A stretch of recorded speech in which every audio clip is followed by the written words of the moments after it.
साथीहरु स्वागत छ हाम्रो च्यानल लेट्स रिपेयरमा। आज हामीहरु बनाउन गइरहेका छौं बिग्रिएको बल्बहरु।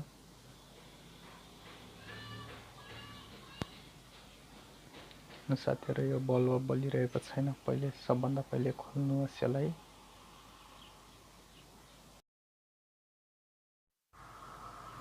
अब हामीले बल्ब कुन फ्युज भएको छ भनेर चेक गर्नुपर्छ। फ्युज भएको बल्बमा कालो लागेको हुन्छ, त्यो बल्ब फ्युज भएको हुन्छ। यहाँ हेर्नुहोस्, यो बल्बमा बीचमा कालो भएको छ।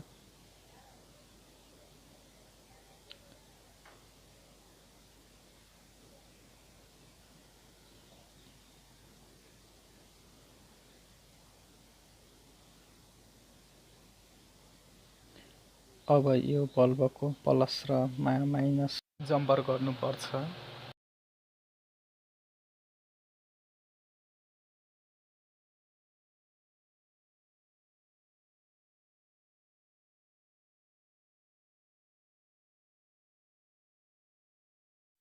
भिडियो मन परेमा लाइक, कमेन्ट, शेयर र सब्स्क्राइब गर्न नभुल्नु होला।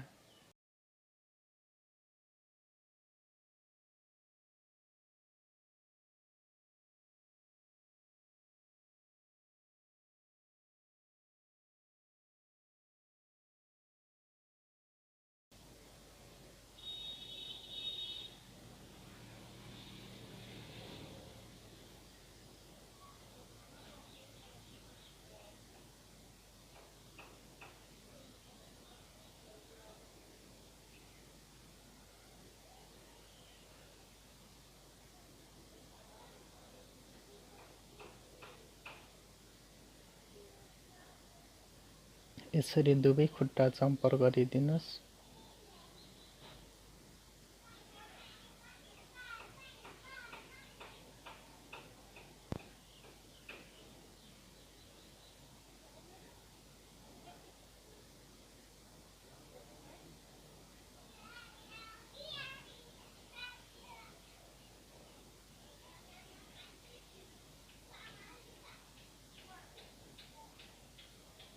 ल साथीहरु, भइसकेको छ दुवै खुट्टा जम्पर।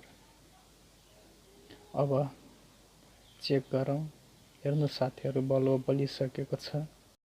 यसै गरी नै पुरानो बल्बहरु बनाउन सकिन्छ। भिडियो मन परेमा लाइक, कमेन्ट, शेयर र च्यानललाई सब्स्क्राइब गर्न नभुल्नु होला। धन्यवाद।